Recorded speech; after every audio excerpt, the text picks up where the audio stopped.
2002년 일본의 평범한 나카고이치가 노벨 화학상의 수상자로 결정이 되었는데, 이 사람의 노벨상은 일본 열도를 흥분의 도가지로 몰아넣었습니다.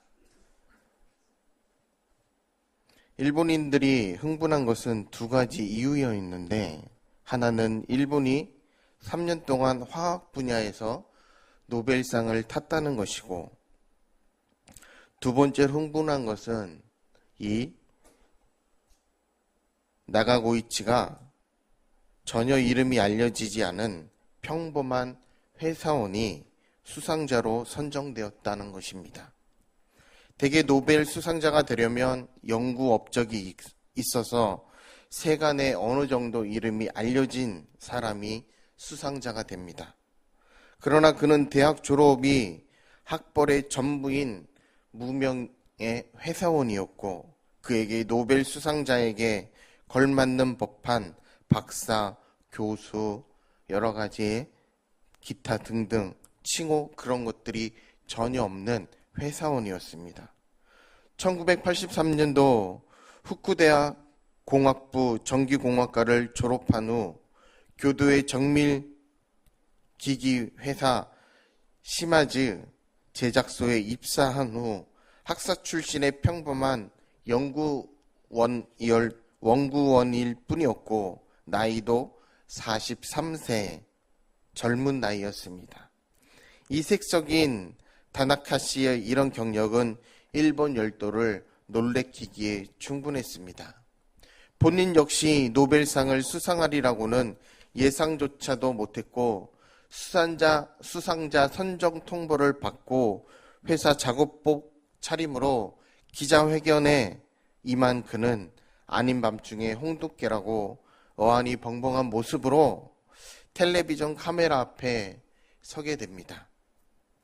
다나카 씨의 노벨상이 더욱 빛난 것은 그가 평범한 사람이었기에, 너무도 평범한 사람이 노벨 화학상이라는 놀라운 상을 받았다는 데 있습니다. 이처럼 오늘 성경 말씀도 인류 역사상 단 2명밖에 받지 못한 하늘나라의 큰 상을 받은 평범한 신앙인을 소개하고자 합니다. 오늘 본문에 나오는 바로 에녹입니다. 첫째로 너무도 평범한 사람 에녹을 봅니다. 에녹이 하나님과 동행하다가 하늘로 올라갔다는 말씀이 오늘 성경에 나옵니다. 이것은 놀라운 이야기입니다. 유대인들 전설에는 모세도 죽지 않고 하늘로 직행했다는 전설이 있기도 합니다만, 성경의 공식적 기록에 의하면 두 사람이 죽지 않고 하늘로 올라갔다는 사람은 바로 에녹과, 오늘 본문에 나오는 에녹과 엘리야 선지자뿐입니다. 에녹은 청렴한 사람이었습니다. 엘리야와 에녹의 경력을 비교해 보면 아인슈타인과 다나고치만큼이나 차이가 납니다. 엘리야 선지자는 이스라엘의 유명한 아합 왕과 싸웠고, 엘리야 선지자는 바알과 아세라를 섬기는 제사장들 850명과 싸워서 이겼습니다. 엘리야는 하늘에서 불이 내리고 비가 오는 기적을 행했으며, 엘리야는 또한 죽은 사람을 살리는 기적도 능력도 있었던 사람입니다. 성경에는 엘리야 선지자의 화려한 경력이 기록되어 있습니다. 그렇지만 반대로 오늘 본문에 나오는 에녹은 태어나서 아이를 낳고 살다가 죽었다가 경력의 전부입니다. 그는 결혼을 하고 결혼을 포기하고 일생을 하나님께 헌신한 분도 아니었습니다. 그는 결혼도 하지 않고 평생 기도와 명상으로 보낸 수도사가 아니었습니다. 돈이 많아서 큰 교회를 지은 사람도 아닙니다. 성경의 에녹의 경력은 너무나 간단합니다. 에녹은 65세에 무드셀라를 낳았고, 무드셀라를 낳은 후 300년을 하나님과 동행하며 자녀를 낳았으며 그가 365세를 살았다고 기록되어 있습니다. 에녹이 하나님과 동행하더니 하나님이 그를 데려가심으로 세상에 있지 아니하였더라. 65세에 결혼하여서 300년 동안 많은 자녀들을 낳으면서 한 집안의 가장으로서 소임을 다했습니다. 그는 우리가 일상생활을 해나가면서 만나는 모든 문제들을 만났습니다. 그렇다고 그가 뛰어난 능력을 지녔거나 큰 권세를 가진 사람도 아니었고, 그럼에도 불구하고 에녹은 이스라엘의 위대한 선지자 엘리야와 같은 대열에 서게 되었습니다. 에녹과 엘리야 선지자의 공통점은 한 가지밖에 없는데 두 사람이 다 하나님과 동행하는 삶을 살았다는 것입니다. 에녹은 엘리야처럼 놀라운 큰 능력이나 큰 권능을 지니지는 않았지만 일생 동안 하나님과 동행할 수 있었습니다. 이것이 에녹의 위대한 점입니다. 평범한 사람이 뛰어난 사람과 똑같이 뛰어난 삶을 살았다는 것입니다. 이 사실이 우리에게 희망을 줍니다. 우리처럼 평범한 사람들도 하나님 앞에서 뛰어난 사람이 될 수 있다는 희망입니다. 둘째로, 하나님과 동행하면 평범한 사람도 뛰어난 사람이 됩니다. 에녹의 직업이 뭔지도 기록되지 않았고 에녹이 세상에 이룬 업적도 기록되지 않았습니다. 그는 이렇게 평범한 삶을 살아가면서 한 가지 일에 뛰어난 실력을 보였는데 항상 주님과 동행했다는 겁니다. 하나님께서 그로 하여금 죽음을 보지 않고 하늘로 데려가신 특별한 상을 주신 이유를 하나님과 동행했기 때문이라고 하였습니다. 평범한 사원인 다나카 고이치 씨가 뛰어난 업적을 남긴 것은 한 가지에 몰두했기 때문입니다. 그는 오직 연구하는 일에만 전념했고 회사에서 그의 업적을 보고 승진을 시켜준다고 해도 싫다고 했고 승진을 하면 연구할 수 있는 시간이 줄어들기 때문에 자신은 승진하지 않았다고 합니다. 그래서 계속 주임으로 근무를 했고 실험을 하다가 실수로 인해 떨어진 약품에서 새로운 발견을 했습니다. 에녹은 뛰어난 능력이 없는 사람이지만 에녹의 모든 삶의 초점을 하나님과 동행하는 데 두었습니다. 세상에서 아무리 하찮은 일을 하고 산 사람도 하나님과 동행하는 삶을 사는 사람들은 하늘에서 뛰어난 삶을 사는 사람들입니다. 동행했다는 뜻은 무엇입니까? 하나님과 동행했다는 뜻은 자신의 모든 것을 하나님께 맞추어서 살았다는 것으로서 에녹은 모든 것을 하나님께 맞추어 살았습니다. 그는 하나님의 방향으로 갔고 하나님이 멈추시는 곳이면 그도 멈추었고 하나님이 좋아하시는 곳이면 에녹은 그곳에서도 좋아하시는 쪽에 따라갔습니다. 또한 동행한다는 것은 언제나 우리 앞에 하나님을 모시는 것이며 언제나 그의 감찰을 받고 있는 사람답게 행하는 것입니다. 하나님이 항상 자신의 모든 생각과 삶을 살피시고 계시다는 것을 늘 의식하고 사는 것이 하나님과 동행하는 삶입니다. 그것은 우리의 모든 행위에 있어서 하나님의 말씀을 우리의 준칙으로 또한 하나님의 영광을 위해 하나님의 영광을 우리의 목적으로 삼는 것입니다. 성경은 에녹이 살았다고 말씀하시기보다는 에녹이 하나님과 동행하고 있다고 말씀하고 있습니다. 왜냐하면 하나님과 동행한다는 것은 곧 경건한 사람의 생활이기 때문에 에녹의 삶의 관심사였고 그의 삶의 기쁨이요, 그리고 그것은 에녹의 지주였습니다. 셋째로, 우리도 에녹처럼 뛰어난 사람이 될 수 있습니다. 하나님과 동행하는 삶은 목사님이나 신부님이나 되어야 할 수 있는 일이 아닙니다.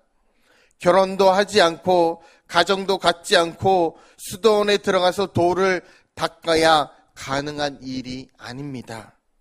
우리 성도님들처럼 직장에 다니고 결혼해서 자녀를 낳아서 키우면서 사는 사람이 할 수 있는 일입니다. 유명한 목사가 되어서 수만 명의 사람들 앞에서 감동적인 설교를 하는 것도 귀하지만 더 귀한 것은 평범한 삶을 살아가면서 그 가운데서 하나님의 뜻을 따라 살기 위해 눈물과 땀을 흘리는 사람들이 더 귀할 수도 있습니다. 많은 군중들을 모아놓고 감동적인 설교로 사람들을 감화시키는 일보다 현실의 삶 속에서 하나님의 말씀에 순종하면서 살아가는 것이 더욱더 어렵습니다. 사람들의 눈을 번쩍 뜨게 하는 놀라운 기적을 행하는 것보다 가정에서 가족들 사이에 주님의 말씀을 실천하며 사는 것이 더 어렵습니다. 엘리야처럼 기적을 행하는 능력도 없고 하늘에 불을 내리게 하는 능력도 없는 평범한 사람이 하나님과 동행하는 삶을 사는 것은 어려운 일이지 않겠습니까? 하나님께 뛰어난 것을 받지 못했는데 주어진 작은 것으로 말씀에 순종하여 하나님과 동행하는 사람들은 위대한 사람들이라고 생각합니다. 우리도 에녹처럼 작은 것을 받았지만 그분들처럼 하나님과 동행하는 삶을 살아가고 있습니다. 하나님 앞에 갔을 때는 얼마나 큰 일을 했는가가 심판의 기준이 아니라 하나님과 동행했는가, 하나님과 동행하지 않았는가가 기준입니다. 그날에 많은 사람이 나더러 주여 주여 우리가 주의 이름으로 선지자 노릇하며 주의 이름으로 귀신을 쫓아내며 주의 이름으로 많은 권능을 행치 아니하였나이까 하리니 그때 내가 저희에게 밝히 말하되 내가 너희를 도무지 알지 못하니 불법을 행하는 자들아 내게서 떠나가라 하리라. 마태복음 7장 22절에서 23절까지 말씀입니다. 에녹처럼 평범하게 살아도 하나님과 동행하는 사람들은 하늘에서 상급이 큽니다. 그러나 세상에서 아무리 놀라운 일들을 많이 했어도 하나님과 동행하지 않았다면 하늘나라에서 상급이 없을 수도 있고 하늘나라에 들어가지 못할 수도 있습니다. 아니, 하늘나라에 들어갔다 했을지라도 그 하늘나라에서 쫓겨날 수도 있습니다. 평범한 가정에서 태어나서 한 가정의 가장으로 이름 없이 살아온 에녹에게 가능했던 것처럼 우리는 성직자도 아니고 특별히 기도의 능력이 있는 성도도 아니지만 주님과 함께 동행할 수 있는, 그리고 주님과 동행하는 일은 누구나 할 수 있는 것입니다. 성직자도 아니고 수도사도 아닌데 주님과 동행할 수 있다면 그는 성직자보다 더 위대한 사람이지 않겠습니까? 하나님께서 사람들에게 가장 바라시는 것은 그와 동행하는 삶을 사는 것인데 어떻게 우리가 하나님과 동행하는 삶을 살아갈 수 있습니까? 그리스도인들의 삶의 실패와 성공의 기준이 여기에 있습니다. 주님과 동행하는 삶을 살았는가 못 살았는가입니다. 세상에서 아무리 위대한 일을 했어도 사람들에게 높임을 받고 주님과 동행하지 못한 삶은 실패한 삶이고 에녹처럼 큰 일을 한 적도 없고 기적을 행한 능력이 없어도 그 작은 능력으로 주님과 동행하는 삶을 산 사람은 성공한 사람입니다. 그래서 하나님과 동행하는 삶, 매일 하나님 편에 서 있어야 한다는 것입니다. 남북전쟁이 한창일 때 한 참모가 링컨 대통령에게 각하 하나님은 우리 편입니다 라고 말했습니다. 그때 링컨이 하나님이 이 편이시든지 저 편이시든지 상관없습니다. 중요한 것은 우리가 하나님 앞에 서는 것입니다 라고 말했다고 합니다. 우리는 항상 어느 쪽이 편하고 안전한 것을 기준으로 선택하는 것이 아니라 내가 어느 편에 서야 하나님이 나와 함께 하시겠는가를 따져 보아야 합니다.